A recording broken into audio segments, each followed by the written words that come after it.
The title of this panel is Understanding and Countering Anti-Immigrant Sentiment and Policies, What We Know from Research. And I'm Holly Reed. I am the editor-in-chief at International Migration Review Journal, and I am a professor of sociology here at the City University of New York. And I'm really thrilled that we have three wonderful eminent panelists with us today to share their knowledge on these topics. And I'll just give some brief introductions and talk a little bit about the what we are focusing on in the panel, and then I'll turn it over for each of them to give brief presentations of their own research. And then we'll have some questions and discussion amongst the panel and the audience. So first, I'm pleased to welcome my colleague and friend, Jean Beaman, who is an associate professor of sociology at the CUNY Graduate Center here in New York. And she's an ethnographer, and her research examines race and ethnicity, racism, global migration, and state violence in France, Western Europe, and the United States. She's the author of a very wonderful book called Citizen Outsider, Children of North African Immigrants in France, as well as a lot of articles and book chapters. Then I'm pleased to welcome also Justin Gest. He's professor of policy and government at George Mason University's Schar School of Policy and Government. His research focuses on immigration and the politics of demographic change. He is the author of 6 books, including one you may have read, which is excellent. I recommend it, Majority Minority, and it's very relevant for our discussion today. He's also been published in a lot of top journals and many major media outlets. And then finally, I'm very thrilled to welcome Kate Brick, who's the executive director of the Refugee Advocacy Lab and senior advisor to Refugee International Strategic Outreach Team. And she has a long experience working on immigration and refugee policy and advocacy, both internationally and in the US.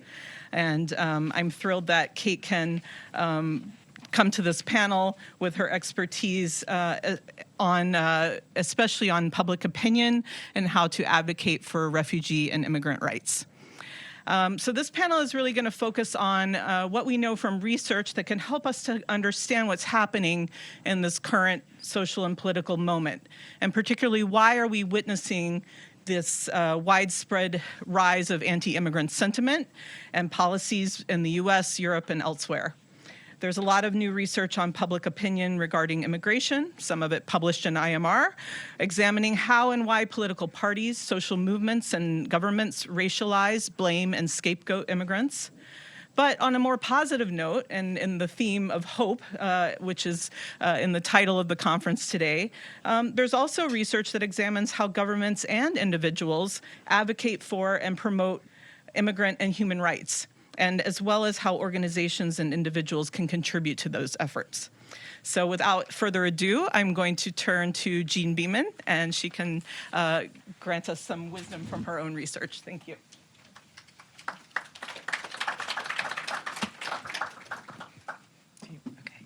Okay. Good morning, everyone. Thank you. Thank you so much, Holly, for that lovely introduction and for inviting me to be part of this panel, as well as for all your excellent work as editor of IMR. And I also want to thank Mario and Rosalie for all the arrangements to get all of us here. Okay, so I'm just going to dive right in the interest of time and just first say, oh, perfect. Okay, so I'm like, where do I put this thing? So first, I just want to say a bit about kind of how I'm going to approach the questions on this panel. And one is that I'm an ethnographer. As Holly mentioned, the bulk of my work is actually not in the United States, although I've done some US-based research I can talk about. But I'm really interested in this interrelationship between race, citizenship, and belonging versus non-belonging. And so that's going to inform a lot of what I'm going to share in terms of extant research that might be of value here.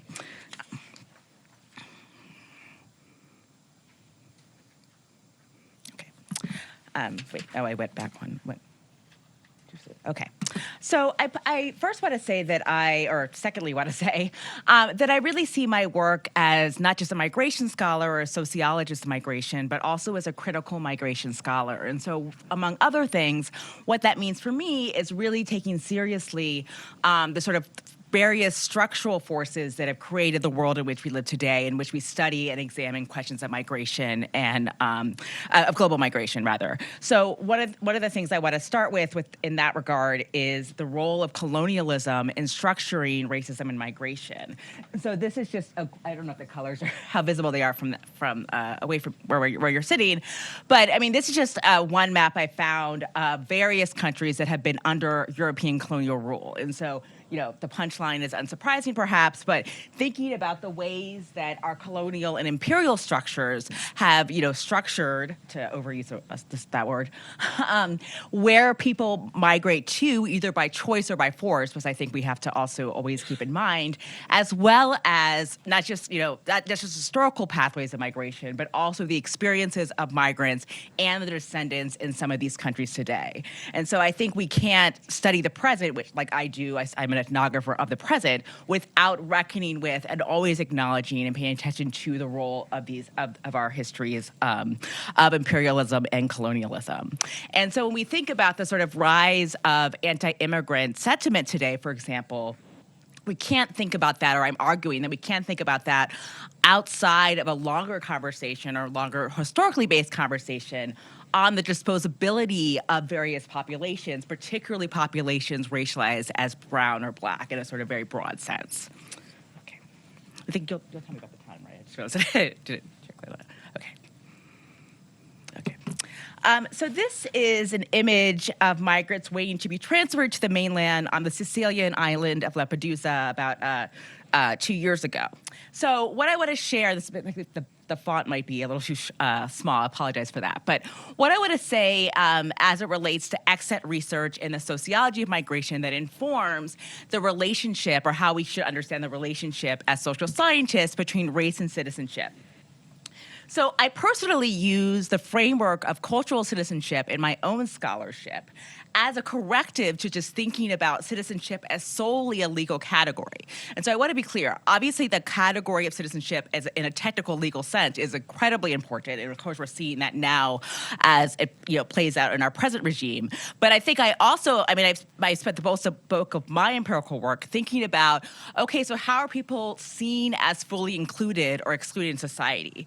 How are people who are even legal citizens or technical citizens still not being interpolated or seen as such by their fellow citizens? And what can we, as social scientists, I guess we're not all social scientists, sorry. What can we, as people in this room, use to understand that and also to act against that? And so that's kind of where I'm coming from when thinking about these notions of substantive citizenship, of cultural citizenship, et cetera. So just my own work, just really quickly, has used this framework of cultural citizenship to think about the case of children of North African immigrants in France who are technically citizens, but are constantly reminded in both micro and macro ways that they're not seen as such. And so that's kind of where another, I think, a really important locus to understand anti-immigrant sentiment. How are people who are even citizens not treated as such? Okay, so that's kind of where I'm coming from with this. And so I'm also, relatedly, there's a lot of research I think is really helpful and informative on questions of societal membership and belonging, right? Again, sometimes that maps neatly onto whether someone's a technical or legal citizen, but oftentimes it does not. So I think that the opening anecdote you mentioned of someone who had their papers but was still read as not being legal, I think speaks to these long-standing questions that are not just in Europe, but all over the world. So I'm really interested in sort of thinking about how citizenship as a legal status is not just the only boundary that dictates whether people belong or don't belong, right? So the law only does so much, and really helping us to understand how people experience their everyday lives. And then related to that, I use the scholars Letty Volpe, who's focused on how the notion of citizenship, even the legal sense, is automatically a cultural one. So we shouldn't see it as a value-neutral entity. Even we have to take seriously how the law itself, in dictating who's a citizen and who is not, has always been constituted by particular cultural notions of value, worth, et cetera. And then also the anthropologist Renato Rosado, who's used the framework of cultural citizenship to think about the right to be different. I'm also really interested, or a lot of scholars have also been helpful to think to point us to, the notion of second-class citizenship. So even people who are citizens are still seen as less than, more valuable, quote unquote, citizens. And then also the sort of construction that states use of non-citizens, or the sort of exclusionary incorporation. So one example of this is the anthropologist Damani Partridge at University of Michigan, who's written a lot about sort of how citizenship and belonging have been constructed following the fall of the Berlin Wall in Germany, as we understand how people who are not seen as fully German understand themselves. And I think there's a lot of lessons that we can take from that outside of the German case.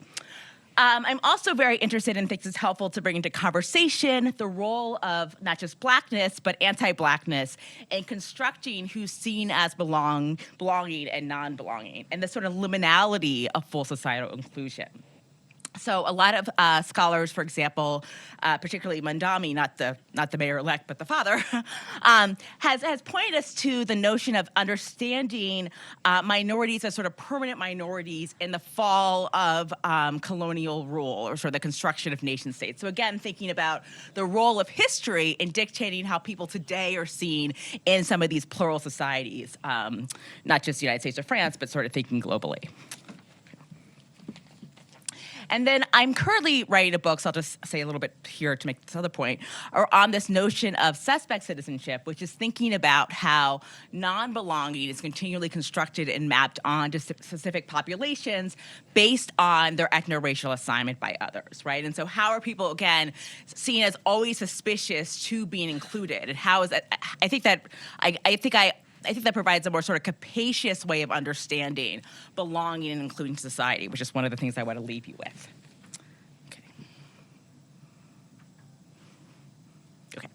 So one example of this suspect citizenship I want to quickly share. I don't know if anyone remembers this image from 2015 of Alan Kurdi. Okay, I'm seeing some nods. The 3-year-old drowned Syrian refugee found on the shores of Turkey trying to reach Greece, I guess 10 years ago. So that's the image there that sort of spread around the world and generated a lot of sort of conversations around innocence and humanity of migrants, among other things. But I want to point you to the comic strip on the right from the French publication Charlie Hebdo, which perhaps you've heard of also for various reasons, which depicts 2 men chasing 2 terrified women with the caption, and the translation is, what would little Alan have grown up to be? And then the answer at the bottom is an ass groper bite in Germany, right? So again, sort of thinking about the juxtaposition of this image of this innocent boy who, drowned as a toddler with this sort of, you can see the racism, the xenophobia in the cartoon on the right about how this person would have been seen as a fully fledged adult. Okay. And then relatedly, this is an image from 2021 of U.S. border agents on horseback chasing Haitian migrants along the Rio Grande, which I think also is a really good reminder of what we're facing, what we faced pre-Trump, as well as thinking about these broader interrelationship, what I think is the broader interrelationship between race, anti-Blackness, and belonging, right? So who's, again, seen as being a legitimate member of our society and not. And then I want to briefly put a plug in and highlight my co-authored article with sociologist Orly Clerget of University of California, Davis, in the IMR 60th anniversary issue, which was titled Anti-Immigrant, Global Blackness and the Future of Migration Studies. So I recommend all of you to read it if you want reading material for your travels home, for example. But one of the things we do in this article I want to just briefly highlight is really think about what might it, both thinking about the sort of history of IMR to the present, what might it mean to take seriously the role of Blackness and global Blackness in our study of migration, not just the dynamics of migration, but also the experiences and trajectories of migrants and their descendants. So this is, in line with a lot of sociologists that we reference in the article, such as Tanya Gola-Esposa, Mary Romero, and others, who've been trying to think us who have invited us over the years to take more seriously the interweaving of race race and migration as fields of study. And in doing so, not solely rely on just assimilationist frameworks in our study of migration. So what we do in this article is think about how the sort of historical and contemporary condition of the African diaspora is at the heart of where many people migrate and how host societies receive them once they do. So to give one example, maybe a couple. Okay. So, for example, we're really taking seriously, we're really considering what does it mean to take seriously the history of the African slave trade, not just to what is now the United States, but all over the world, and dictating not just the condition of Black people all over the world, for much of the world, rather, but rather the actual, as a sort of example of forced migration that dictated a lot of other experiences to follow, right? And so to not just think about this as something that's like an afterthought or that's sort of only relegated to those of us who are interested in race and ethnicity, but actually something that migration scholars can really think about and take seriously, or should take about and think seriously. And I think I have one more. Okay. So another example of this. Oh, great. Okay, perfect. I can definitely finish in 2 minutes. Another example of this, sort of also thinking globally, but not in continental Europe, or I guess the EU now, is the case of the Windrush generation in the UK, which again is a migration of people from Barbados, Jamaica, and other former British colonies to what is now considered the UK. That's a migration that is mirrored in Blackness in many ways, but also is a migration that cannot be divorced from UK colonial and imperial histories. But what I think is also interesting as it relates to some of the questions we're talking about today is the way that the law changed so that these individuals who had migrated to the UK were suddenly rendered sort of paperless or undocumented, if you will. And so what we're really trying to do in this paper, or what we do in this paper, is to really think about seriously how Black Lives Matter in general, but also specifically matter in understanding the modern roots of human migration nationally and globally, as well as within the migration studies and the sociology of migration more broadly. And so we're interested in thinking about populations who've historically been forgotten or relegated outside of this field, and thinking about what it might engender to take that seriously in our offset of the study of migration, and including in thinking about the experiences of people as it relates to belonging versus non-belonging. So I'll stop there. Thank you.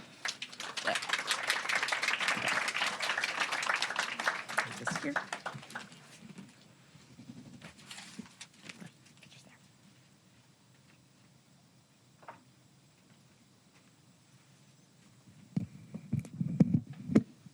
Thanks so much, Jean. Thank you, Holly. Thank you to CMS for inviting me and including me in this really just wonderful symposium. My name is Justin Gest. I'm a professor at George Mason University. I study immigration and the politics of demographic change in a multi-method way. So I usually combine a mix of intense, in-depth fieldwork, and I usually try to test and validate my findings on larger surveys of political behavior and human behavior more broadly. And so what I was going to do with this presentation to answer Holly's call is to try to just give you kind of broad brushstrokes, highlights of some of my work and how it relates to anti-immigration sentiment, how to understand it better and what we can do about it. I'll also flag, because of our upcoming discussions in the afternoon, that I also chair the Migrant Rights Initiative at Cornell Law, and I'll put in a plug at the end of the conversation as well, because I know that's going to set the tone for the rest of the day today a little bit later.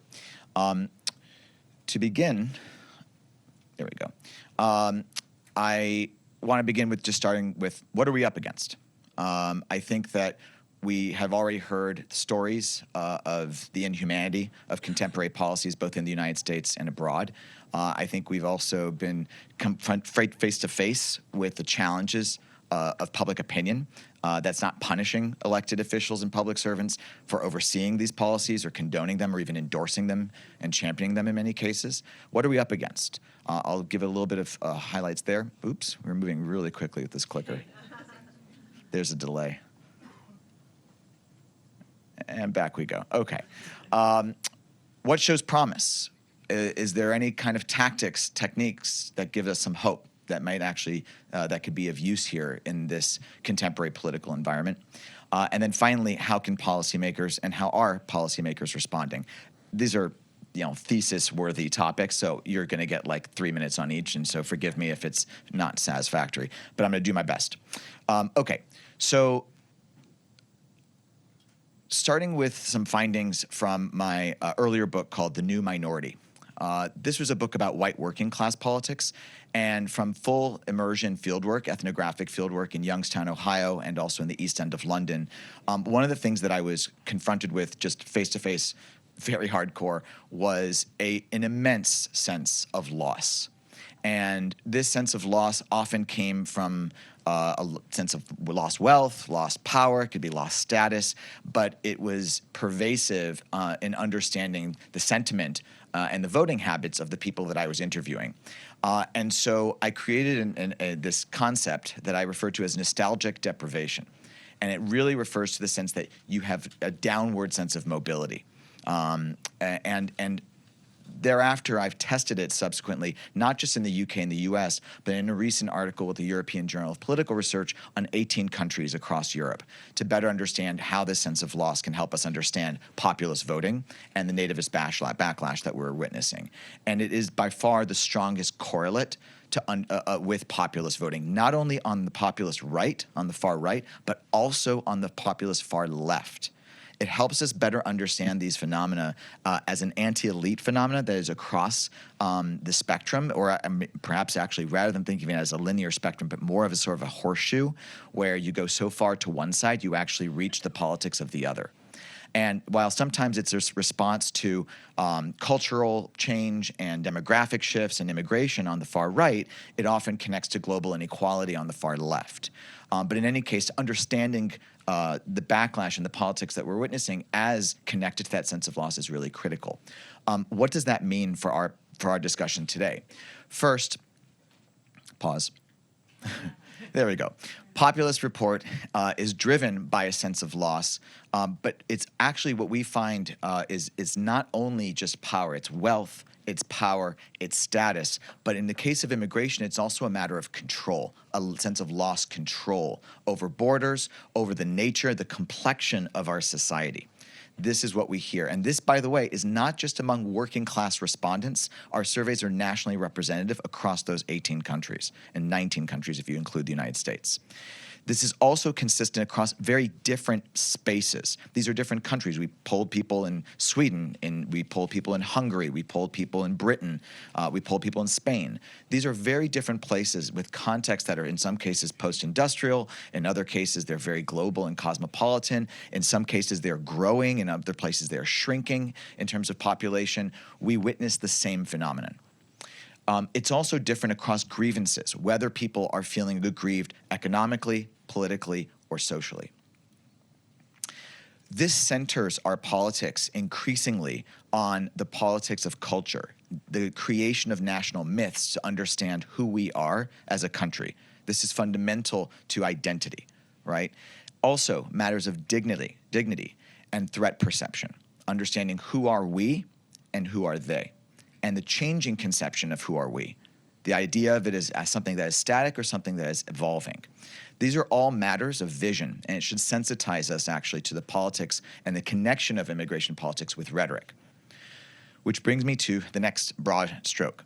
So from my book that Holly very kindly plugged, Majority Minority from 2022, I wanted to investigate these politics of identity, but from that leadership, visionary, perceptive perspective. And so I undertook a survey with a nationally representative group of American respondents, and they were all Republicans, and we primed them with fake, literally, like, are you guys familiar with the deep fakes? Okay, all right, so it's like these fake online videos. We didn't have a budget for deep fakes, so we went with shallow fakes.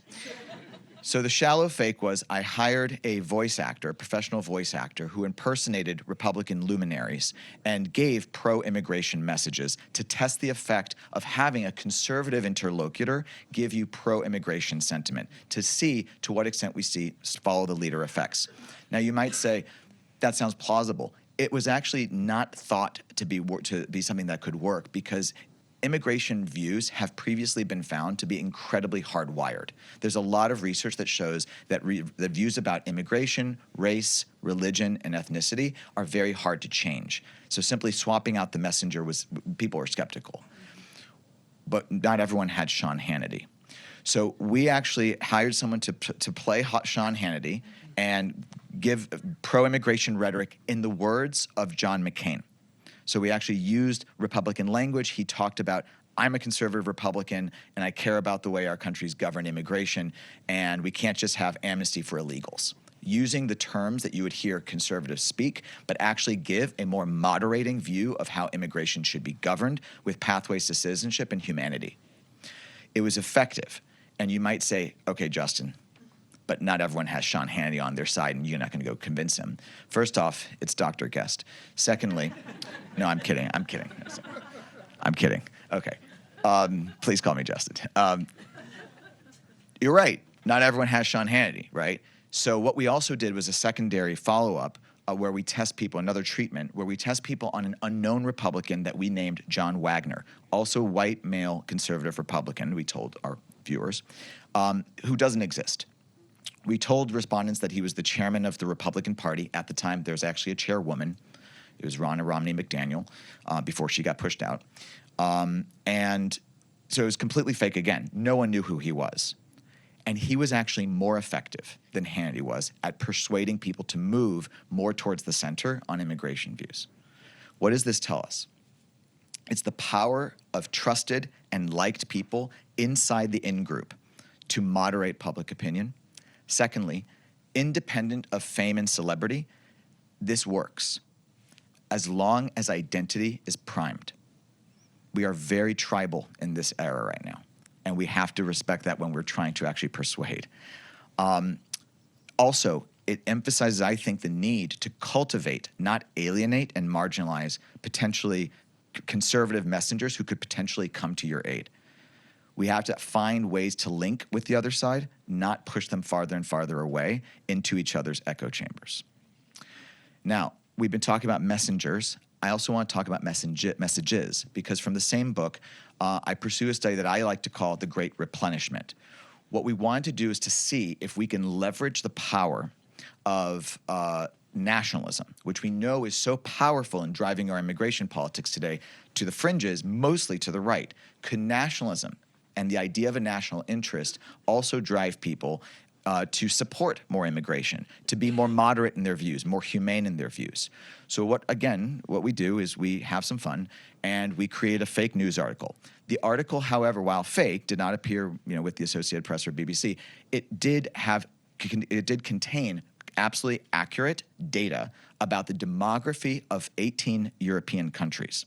So that same survey of 18 European countries also featured this experiment.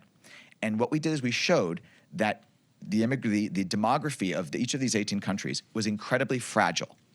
It was going to shrink imminently unless you had immigration to substantiate and to back up population, so you can actually have growth. So basically, the nation itself is under threat. And that is why you need to have immigrants, because otherwise you disappear. You literally shrink. This data was powerful enough to move people substantially and statistically significantly toward, again, the center. It was particularly effective among people in the center and center-right of politics. What does this tell us? That overt appeals to the national interest can contest great replacement logic. That's why I like to call it the Great Replenishment. Second, we can reorient nationalism to support the sustainability of the nation itself. If you're interested in U.S. data that would back this point up, I recently published with a number of co-authors an article in the, PRPR, Population Research and Policy Review. There we go. PRPR, so much easier. That shows different projections of U.S. population based on different policies pursued by Congress. That includes a doubling of immigration entry flows, and not only a halving, but a reduction down to zero, which we witnessed during the Trump administration's first term in the pandemic era. And again, we can target center and center-right people to come over and to moderate those views, and they're persuadable. The final point I'll make is that all of this suggests the importance of working politics with policy. And governments are acting on this, especially outside the United States, where the legislatures are more agile or parliamentary in nature and so more disciplined. We are already seeing other countries recognize the political realities intuitively, not through my social science, but intuitively. They're recognizing this and they're changing. In the market, in my book from 2018 with Anna Boucher from the University of Sydney, we write a book called Crossroads. And what we find is that the world is shifting. This was back in 2018 already, to what we call a market model of immigration policy. This means more and more labor visas, temporary basis for entry, and less access to citizenship. It is basically the Uberization of immigration, the gig economy of immigration. This is a way that national governments believe they can stay in power and facilitate the increasing inflows of people while assuaging the nativist and nationalist views and backlash that we have just been discussing. So countries are already moving on this, even if the United States just swings from pendulum, like a pendulum, from one extreme to the next. What does this tell us? Based on the earlier research, we have to meet people where they are. We all in this room, I know, hold very humanitarian ideals, and we are solidaristic with each other. But if we cannot persuade others and meet them where they are with their views, they will not come with us on that journey. And we have been abandoned in many ways. I think many of you probably feel a sense of political homelessness right now. And this is why we have to join people in this pursuit, not expect them to come to us always. Second, I think we have to embrace the logic of social engineering in the national interest. Selection matters to public opinion. People want to feel a sense of management, and the word that has kind of been, offensive on the American left for so long, control. It is a fundamental basis. Immigration is thermostatic. We have seen swings in opinion. When there's a greater sense of control, people are more open to more migrants coming into a country. When things are more open, people want more control. That thermostaticity is a really critical, fundamental part of understanding how public opinion works on this issue. So we have to deliver control with population development and the delivery of rights. And this comes to my work with the Migrant Rights Initiative at Cornell Law. I won't have time to talk about it now unless we get into it during question and answer, but it's something that's worth consulting. And the final thing I'll mention is that in the United States, we have a unique set of American advantages that no country in the world has. We are a nation of immigrants. 99.99% of Americans have some immigrant origins that they can connect with. We are hopelessly diverse and increasingly intermarried. It is hard to draw firm, clear lines through our population to divide us. We are also have had immigration to this country consistently over the course of our nation's history. This is not new. We're pros at this. So our population is steeled to this understanding of the nation as one that evolves, which is a huge advantage over our European and Asian counterparts who are experiencing more immigration, but without that kind of background. Let's leverage that. All right, I'll conclude there. We'll have time for Q&A. If you want some more information on some of my work, you can go to my website, which is just my name, justingest.com. If you want more information about the Migrant Rights Database, which is a database of 45 countries' immigrant rights protections and the extent to which they are implemented by the national governments, that's at migrantrights.info, and it's based at Cornell Law. I look forward to your questions. Thank you.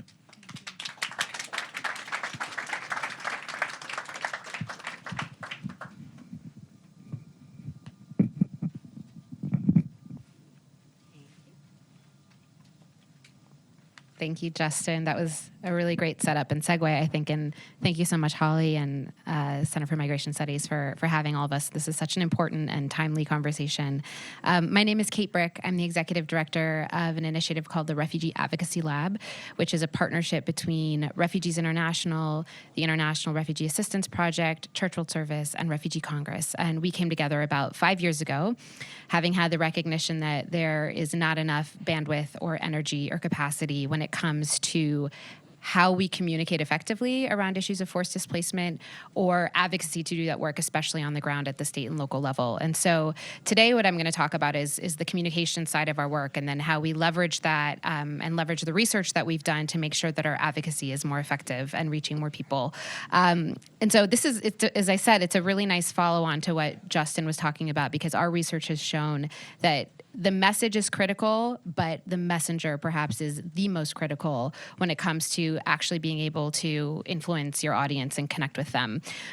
So before we get to the messenger, I just want to ground us a little bit in some of the most recent polling that we've done at the lab. Whoa. Oh, I see what you mean about the slides. Okay. Let's go back. Okay. Okay. So, this research, we've done this project now for the last 3 years, the lab in partnership with Refugees International and Data for Progress. And it started as a way to gauge public sentiment around refugee resettlement specifically, but each year we've started to add more and more questions. And so we asked the same questions that we ask year on year, and then this year we were able to add a lot more. But one question that we add, that we ask every year is just how likely are you to support the United States having a refugee resettlement program? And so what you see here is encouraging. It's, across all likely voters, close to 70% of Americans believe the United States should have a refugee resettlement program. What's notable here is that this number went up from last year. Last year, we did this poll right before the election. And around the same time, we just did this at the end of September to 1,200 likely voters. And when we did it last year, right before the election, obviously, it was a very heightened political and rhetorical moment. And so that support was significantly less. It was only 63%. What I think is most important to point out here is that more than half, close to 60% of Republicans believe that we should have a refugee resettlement program. And that was not the case when we polled it last year. It was only 43%. And so that's an important jump that we saw just in the last year, and really reflects what we used to see when we would poll this year on year, of there being bipartisan support. The next question we asked, which was another follow-on from what we had done before, was whether you support the United States allowing people to access asylum at the southern border, which was very relevant last year and the year before. Right now, unfortunately, is somewhat moot. But what we saw here, again, is the support increased from last year. It's a strong majority of 61% of people who believe you should be able to access asylum at the southern border. And here, Republican support jumped even more between last year and this year. So last year, it was only at 29%. Here, it's still less than half, 45%, but that's a really significant increase that I think is worth noting.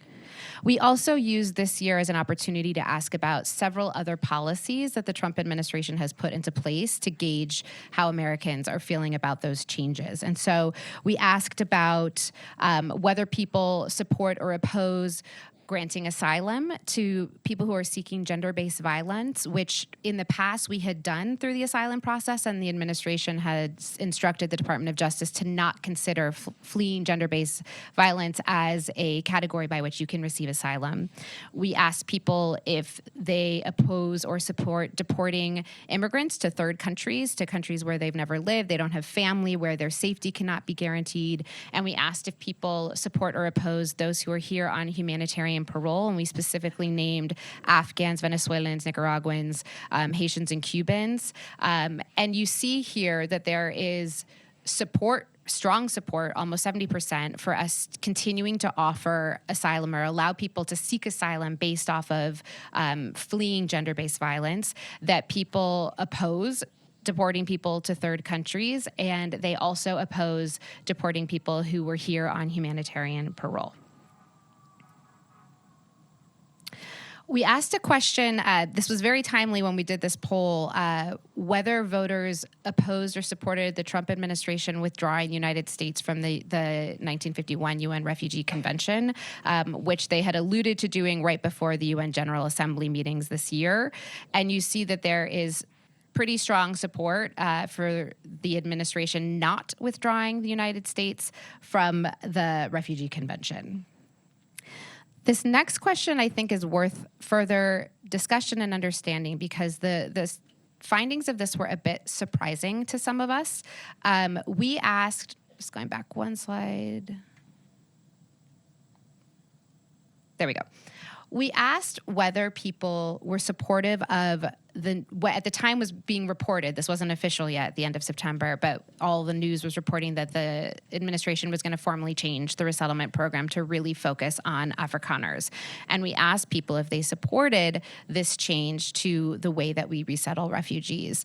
And the vote was split. 43% were supportive, 41% were opposed, and 16% of people didn't know. I think what's important to note out here, and this isn't on the slide, but when we asked people who did oppose that change why, 63% said it was because they thought that refugee resettlement should be available to all refugees regardless of race or nationality. But the takeaway here, I think, is that for those of us who work in the forced displacement space, there's a lot of education that needs to be done with average Americans around who Afrikaners are, what the resettlement program is, and what it was intended to do. Now that we have the presidential determination at a record low of 7,500 people, the vast majority of whom are meant to be Afrikaners, there is work to do to help people understand what this actually means for this program that the vast majority of people support is now, for all intents and purposes, over. So the last poll question I want to share before moving on to how we address some of these findings is we asked a question around whether people support or oppose ICE agents having access to what are called protected areas, schools, churches, hospitals, and we found the majority of people oppose ICE having access to these areas, but not a strong majority, not as strong of a majority as we saw for all of the other questions, only 53%. And there's been a lot more polling that gets into really, really nuanced specifics around different types of ICE enforcement that have better outcomes, frankly, than this. But I thought this was interesting to see when you compare it with the other questions that we asked. So one thing I want to point out, and you may have noticed this across most of these slides, is that in every single question we ask whether somebody knows a refugee or not. And what you see here is the jump in support when someone reports to know a refugee. So when we asked about, do you support a resettlement program, it jumped by 15 points if someone did. When we asked about you support the U.S. letting people seek asylum at the southern border, it jumped 17 points. And when we asked about people being able to access asylum because they're fleeing gender-based violence, it jumped 7 points. And so this really goes into the work that we do every day around who the messenger is and why it is so important to elevate and center and include those for whom this isn't a personal experience, because those stories can be incredibly powerful. And that speaks to what Dr. Percy Crowley said earlier about the data isn't always the best way to communicate. It's often the personal connection and the stories. And so that's what we're going to talk just a little bit about now. When the lab was created, one of the first things that we did was a 2+ year study to understand how Americans think about, understand, misunderstand refugee resettlement in the United States. And we did this through focus groups, through surveys, through dial testing. And there isn't time today to go into the in-depth recommendations that came out of this, but this is a training that we do with our partners on the ground and with folks on both sides of the aisle who are interested in communicating more effectively. But a lot of what Justin shared is reflected here, understanding your audience, meeting them where they're at and addressing their concerns when you're talking to them, focusing on shared values, nationalism, patriotism, family, and not data or statistics or really big numbers that people can't kind of contextualize in their own lives, filling knowledge gaps about this incredibly complicated immigration and refugee system, including who Afrikaners are, as we learn now we need to educate people on, painting a picture of the harms, but also the proposed solutions. We always try and couple whenever we are critical of what's going on with what we would do differently, making it local and meet the moment. What we have found to be most effective is when you talk about this issue in the context of where someone lives, of their community, of their school, of their place of work, their neighbors. And then lastly, that kind of feeds into this main recommendation of elevating a wide range of messengers. And so what we found in our research mirrors what Justin was saying, but also has this duality of it's very helpful to have a messenger who reflects your own experience, that kind of in-group reflection. But at the same time, it is incredibly impactful to hear from somebody who has gone through this experience. You hear not just why they left where they came from, almost more importantly is what their life looks like here, what they do for work, where their kids go to school, how they are part of the fabric of their communities. We found that when we used these messengers, support for refugee resettlement significantly increased, 19-point increase in terms of people thinking we should actually resettle more refugees to the United States, and an 8% drop-off of people who thought we should resettle less when they heard from these two types of messengers. And so the last thing I'll share, and there's a lot more to talk about with this, and I'm happy to go into it more in the Q&A, is that we had the opportunity in the spring to work with a message testing firm called Grow Progress to test 5 different messages and see how they affected people's perspective on refugee resettlement. So we had 5 different messages. The first was framing it around economic contributions, but also acknowledging concerns that people have around resource scarcity and what it costs to resettle people up front. So we talk about how refugees revitalize local communities, they fill labor shortages, they help fuel innovation, but and there's also a long-term gain. So even though there is kind of a cost-intensive upfront effort, once resettled, people are strengthening our economy for generations to come. That was the first message. The second message was the exact same language around the economic contributions without that acknowledgement of what the costs are. I know I'm going through these quickly, and I'm happy to put them up for longer later. The third was what we call a shared villain story. So we talk about how the Trump administration's policies are coming after government programs that not only affect immigrants and refugees, but people born in the United States, and how these decisions affect everyday hardworking Americans and refugees alike. The fourth message was an individual story really focused on the contributions that someone makes when they live here. So it talks about Faisal, how he was resettled, and he went to work immediately. He got more of an education. He is now working full time. He owns his own restaurant. He is employing people. He coaches his youth soccer team, and he continues to volunteer. The last message we test was an individual story, but focusing on the harms caused with the most recent policy. And we did this in March, and so we were talking about the January refugee ban. And so this is a true story of a man named Noor Ahmed who was waiting to resettle with his family for 15 years. Most of his family was here, but because of the refugee ban that went into effect on January 22nd, his 70-year-old mother was stranded. She had her flight that was booked, and she was not able to rejoin with him. So this is where we see these findings, and it's hard to see, so I'm just going to take you through it. But in the middle is sort of the baseline control group. What we saw, this was the most interesting, I thought. There are 2 really big standouts for me personally, was that what didn't move people was the harms caused. For some reason, people were not really impacted by that story of Noor and not being able to be reconnected with his family. What led to a 17-point jump was that story, the personal story of Faisal, who was here and he was contributing and he was working and volunteering. That was incredibly powerful. Second to that was the story of economic contributions, acknowledging audience concerns. Just below that was the story of economic contributions without acknowledging audience concerns. And what had a negative impact was this shared villain story. And we think from our understanding of this work and other research we've done is that's probably for 2 reasons. One, because Trump was named explicitly. And what we found, and this is anecdotal too from some of our partners who work in very, very conservative places, is that as soon as you say the president's name in a negative way, or if they know you're coming from an advocacy perspective, people just shut down because they automatically assume that you don't agree with them. If you are framing anything negative about President Trump, they don't want to hear the rest of what you have to say. And then the second piece is, and again, this is just our kind of conjecture, that people were reminded of the hardship that they're facing, and it makes them turn inward because they are acknowledging how these changes have affected them, and so they're not feeling ready to think about other communities that aren't in their own community.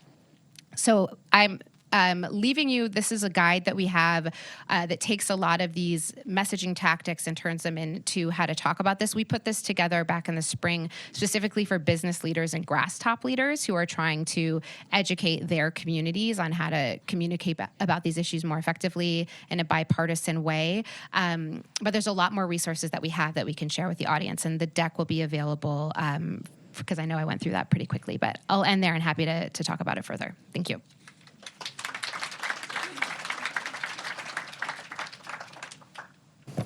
Thank you all so much. I think we'll do a little discussion, and I have a couple of questions of my own, and then we can open it up for the audience as well. I wanted to start with Jean, and I wonder if you could talk a little bit about how this racial hierarchy that you're discussing and the racialization of migration impacts public opinion, and if you might touch on that a little bit. Oh, you want to do it? About public opinion specifically about how immigrants, who's welcome and who's not.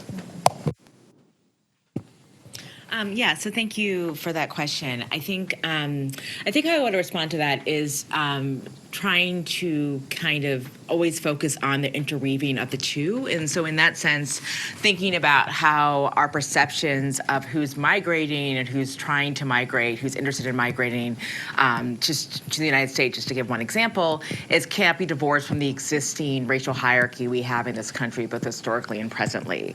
And so we don't sort of have a kind of race neutral, if you will, category of migrants. Rather, our ideas, our policies, our ideas about policies relate to who we see, or the racial assignment of who we see as doing the migrating. Mm-hmm.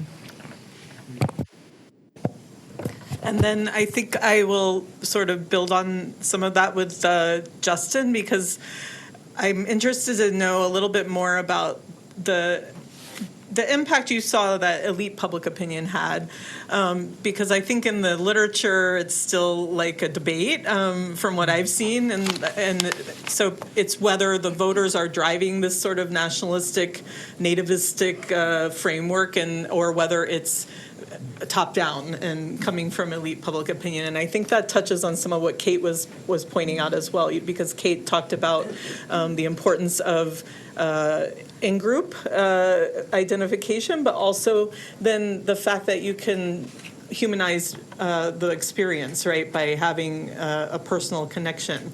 And so I'm wondering if you guys can touch a little bit on where you see, is it, if we can change through elite public opinion, or if it's possible to have, do grassroots movements also work, right? So.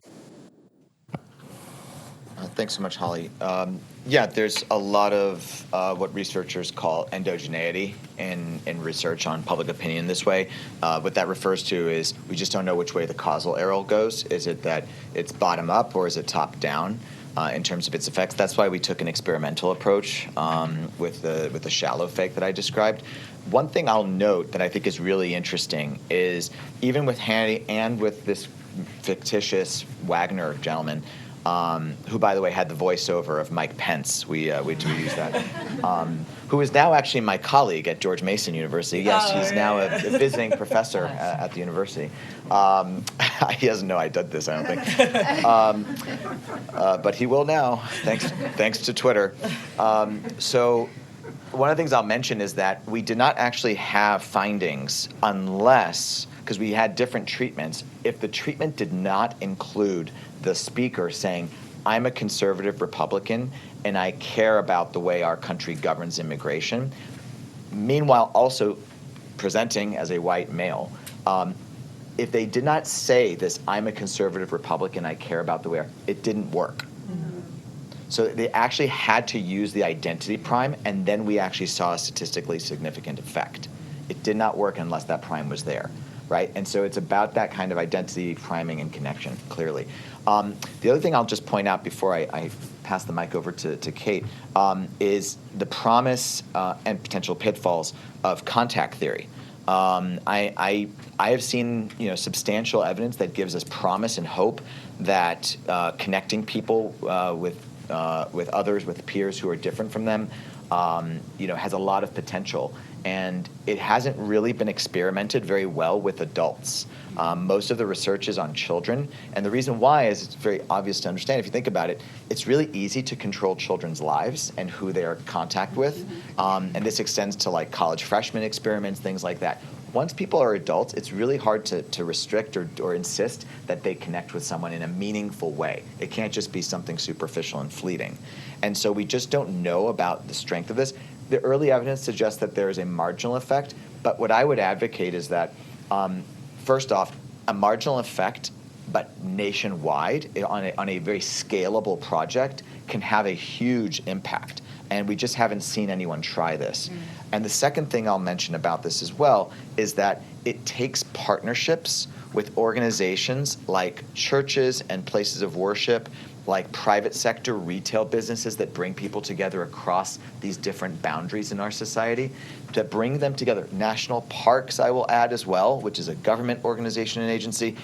Anything that brings people together already are the most suitable partners for this kind of work, and we need to reach out to them to bring them in to actually try these things out. And so if anyone has any connections, let me know, please. I put my email up there for a reason. And I think that is something worth pursuing, because otherwise, heretofore, we've really been studying it at a micro level, and I'm sure Kate will have more to say about that. Yeah, I mean, I couldn't agree more, and I think that to the question around in-group and how to test that is, it's sort of the confluence of what we found in our message testing, that you have to have it be local and contextualized to someone's own community, and that speaks to how valuable and important it is to have those types of groups, business leaders, chambers of commerce, Rotary clubs, faith communities, who are trusted institutions locally where people go anyway for other things, to be the places where we can try and do something at a much larger scale.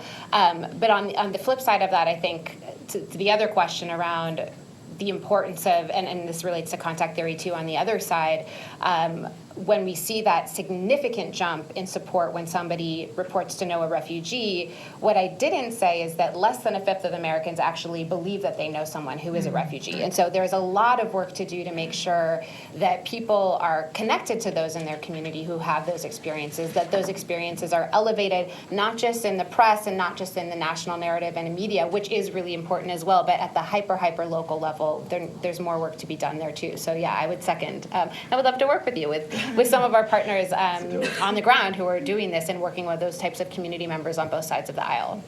And it's really challenging work, Holly. Partnerships are incredibly difficult, but they're so worth it. And I speak from a lot of experience and with successes and failures. Mm-hmm. I'm sure a lot of folks in this room could also speak to those successes and failures. I just wanted to make one quick comment, which is that the suspect citizenship that you were talking about, Jean, it really brought to mind like what's been happening recently in terms of rescinding of TPS and also the refugee resettlement numbers dropping, and who's worthy and who's not, right? And who has a belonging and who doesn't. And maybe we should be thinking bigger. As a demographer, I know the history, of governments supporting family planning programs through diffusion of messages in mass media, and even, and there's an example in Brazil of putting messages to promote family planning in telenovelas that people watch every day, right? And maybe we're not doing the right thing in terms of migration, and how do we get these messages out to more and more people? And maybe that's a way that we could think a little bit bigger. So just an idea. Let's open it up and ask a few questions. Michelle, yes. Hi, everyone. I'm Michelle Pistone from Villanova University. And I've been collaborating lately with the Systems Awareness Lab at MIT. And I was there last week, and they introduced me to this Center for Constructive Communication. And it's like this technology-based system founded by someone who used to be an executive at Twitter and got so frustrated after the first Trump election, where he realized that Twitter was kind of creating these silos, where these echo chambers, that he created this technology and is testing it about how to have these small conversations and then figure out what are the themes that kind of are being communicated across all these small little communities. And when I was talking to them last week, I thought immediately of the church and how, like, the church is a place where we bring together people, as you're saying, from across the aisle, and there's that sense of trust. So I'm just wondering if maybe there's this collaboration where we can use technology to be in those conversations, and then AI help us figure out how the messaging is working. So I just kind of throw that out there as a possible way of advancing this research to other communities, and especially given that the bishops just came out with the special statement on migration, it could be a nice synergy there. Thanks, Michelle. Other questions, comments from the audience? Hi. Oh, sorry. Go ahead. Go ahead. Bill Canny, U.S. Conference of Catholic Bishops. You all make me want to go back to school, really. I mean, I swear I'm going back. Kate, not surprising that people haven't met refugees because the numbers are so low over, the last 50 years, 85,000 a year spread across the country.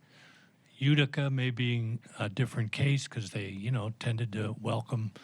So I'm just not surprised that many people actually know a refugee. Also, the goal is that they're integrated quickly. So they would not be necessarily declaring themselves refugees, people that they meet. So, but anyway, thank you very much. Very, very excellent points, yes. We need to increase the refugee resettlement numbers, yes. Hi, I'm John Slocum from Refugee Council USA. I'd like to advocate for increasing the refugee numbers. But I also, way back when, trained as a political scientist, so I love the presentations, and I feel like I'm always carrying around what seems to me to be a missing piece of them, and that is the extent to which migration universally seems to be the easiest pathway forward for political entrepreneurs. And, in other words, people, there's an increasing scale, there's increasing returns to the scale of anti-migrant messages on the political arena. And I just don't know if there are things that can be done to counter that incentive structure for politicians. Maybe it's just looking at the same question from a different angle, but certainly the comment about Twitter and how it amplified those messages makes it seem like it probably makes it seem like there is more anti-migrant sentiment than there is, so that's another structural factor. But I just wonder, within the realm of politics, I know we're not here to practice politics per se, but are there ways that we can evolve toward a situation where it's less of a winning issue for politicians to be anti-migrant? Yeah, it's a great question, and it's certainly something, John, that I think about all the time. It's the gift that keeps on giving for far-right politicians, in particular, around the world. And if it didn't work, they would stop using it, right? And there's two reasons why it keeps working. One is that their opponents always take the bait, and they always double down and fail to actually contest it in a way that would actually disarm it. The other reason I think it continues to win is that migration has remained persistent, and it's not really going away anytime soon, and so it remains salient.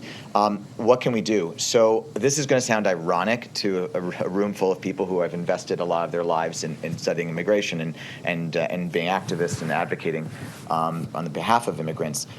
We need people to care less about our issue. It's not good for business, okay, but it's good for progress. Immigration is the number one top most salient political issue on the right among Republicans in the United States today. Among Democrats, it is been somewhere wavering between 9th and 13th. They have other things to worry about, right? For Republicans, it is the single most top issue. And so one pathway to progress is not to make people change what they think, but to change what they think about. to actually assuage but relax their concerns, to disarm them and make this less radioactive. And I have not begun studying this yet, but it is something I'm very interested in pursuing, is how to make people care less about something. And of course, there's the politics of distraction. We're very accustomed to that, given the way that the Trump administration uses news cycles today. But I do think that there is a space to better understand how we actually make people care less about our issue. I would add to that. Maybe this is going to sound Pollyanna-ish, but I also believe that we're at a moment in our country's history where people are, especially the last several weeks, are starting to see the very real impacts of what this administration's policy have been having on communities. And that poll that was just released, it was actually also by Data for Progress last week, asked about very specific tactics that ICE has been taking in communities, like to the level of, do you believe that they should be pinning people to the ground? Do you believe that they should be taking children out of school? And people oppose those on both sides of the aisle. And so I would like to believe that there's enough humanity still in this country that even though it maybe remains the top issue for Republicans, that we still want to be a country that celebrates human rights, that respects the rule of law. And I think right now a lot of the successful messaging is focusing on misuse of resources. Our local police don't have resources to be working with federal immigration enforcement. We could be using these things for other things. It is making our communities less safe. And there's a huge economic impact that we are already starting to see, and is starting to get reported more and more. And the business community, while it has been pretty quiet over the last 6 months up until now, we're starting to see a lot more business leaders come out and talk publicly about why these changes are negative. So I think you're right, but I also unfortunately think that because we're at this, perhaps this is a turning point in our country, and we're going to get to a point where people are so turned off and horrified by what they're seeing that perhaps that will help change how folks feel as well. A very small addendum as well that I'll just add reverts back to my points about control and communicating order and management. What some left-of-center European parties are starting to realize is that they cannot be outflanked on immigration anymore. They will not let it happen. So no one's going to out-control them anymore. And the idea is to communicate that control doesn't mean being inhumane. Yeah. Control does not mean separating families. Control does not mean violence, right? It means order and it means management. And no one's going to be more orderly in management than I am. That's what basically we're starting to see. And I do think that that trend is going to spread because they are tired of being vulnerable in that end. And they can actually paint the tactics of far-right regimes as excessive. Which I think we're seeing with the sort of thermostatic opinion swings that we're witnessing. So I think that's another approach, John. I'll just make one comment on that, because I think that the current administration has obviously gone too far with cutting refugee resettlement numbers, because refugees are the most vetted of all migrants, right? And so if you want migration management, then that's it in action, right? So absolutely, yeah. I think it's a branding problem. Yeah.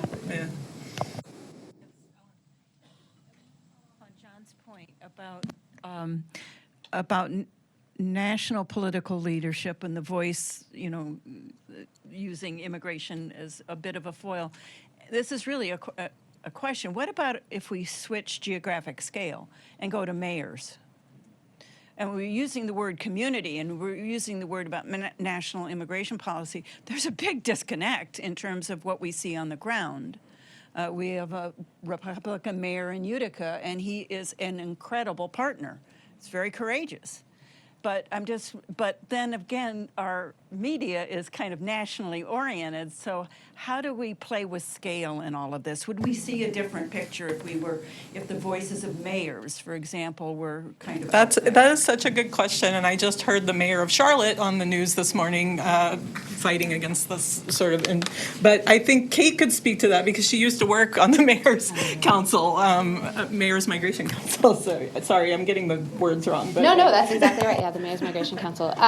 Couldn't agree more. I think, though, we've seen both the positive and the negative side of that, because last year the last 3 years, when we were seeing migrants bust from Texas to all different major cities in the country, all of a sudden everybody was hearing about what was going on, and mayors were in the spotlight. And some mayors did really, really well in their messaging around it, and others, maybe the one currently of this city, didn't do as well in their messaging and how we talk about it. But that was a moment where all of a sudden the national press was focused on what's going on at the hyperlocal level. And I think we're starting to see that again now, only we're seeing a much different narrative because we're seeing what's going on in Chicago, we're seeing what's going on in LA and all these cities where there's been this, in Charlotte, this enforcement happening. But I do think that mayors are in a particularly important position to be able to talk about this because they see it on the ground in their city and they see the reality. They see how immigration has benefited their cities in so many ways, and they also see the harms that are caused when we have this type of enforcement. And so I think the more that we can give a platform to local leaders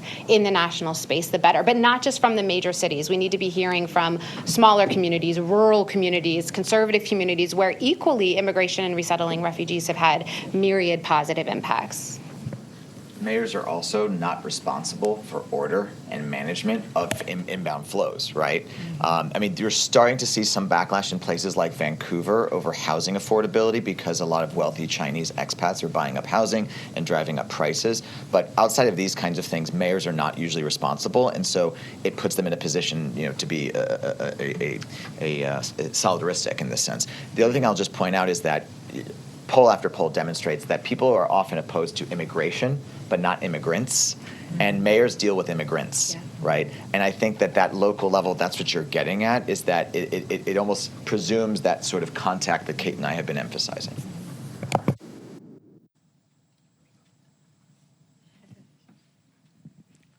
Thank you. I'm Carmen Macklin from Catholic Charities of Long Island. My question was just about going back to these local mayors and immigration. Where is it about immigration and where does it turn into race? Because the common denominator for all these cities where the current administration is sending enforcement happens to be who is the mayor? A black woman, especially, or a black man. So when does it separate between being about enforcement, about immigration, or about other than that? In this case, racism. It's a great question for Jean, but I'm just going to point out that there is no separation at all. We have literally a court case that has condoned the racial profiling of undocumented people. So there is no separation. That the sort of veil has been dropped effectively, in my opinion.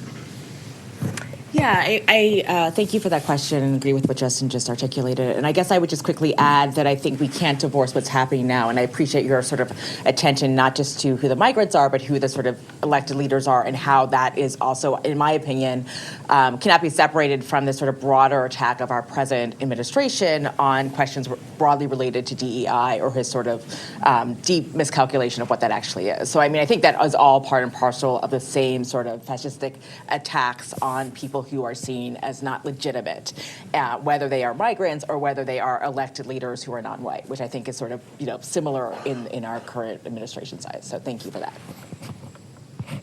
I think we have time for just one more question. Oh, we have a virtual question? Okay. From Susan Martin at Georgetown. She says a recent survey by the Council of Global Affairs shows a large increase in support for legal immigration. 77% supported increasing or maintaining current levels. Why do you think this is the case? And one other comment, there's a lot of requests for Kate's slide presentation as well. We'll be sure to send it out. They were great slides. Hi, Susan. I send my love to San Juan Island. I'll contextualize that data with the data from Britain, from the United Kingdom, in the aftermath of Brexit. Pro-immigrant sentiment, pro-immigration sentiment spiked at its highest zenith in history of its measurement immediately after the passing of Brexit and the removal of Britain from the European Union. it's not a coincidence. And we see the same thing in the United States with the first Trump administration, is that we saw these kind of standard Gallup measures of people wanting to increase or hold immigration study at its highest point. So I think this just connects directly to the thermostatic nature of public opinion. There's a new book related to this by Alex Kustov that I recommend taking a look at because he talks about this quite a bit. Anyone else want to? Thank you all so much for helping to enlighten us, and I think we have a little windows of hope here that we've touched on in this panel. So I really appreciate it, and thank you. And I think we have a break or next panel. 5 minutes. 5 minutes maximum. So grab your coffee and thank you.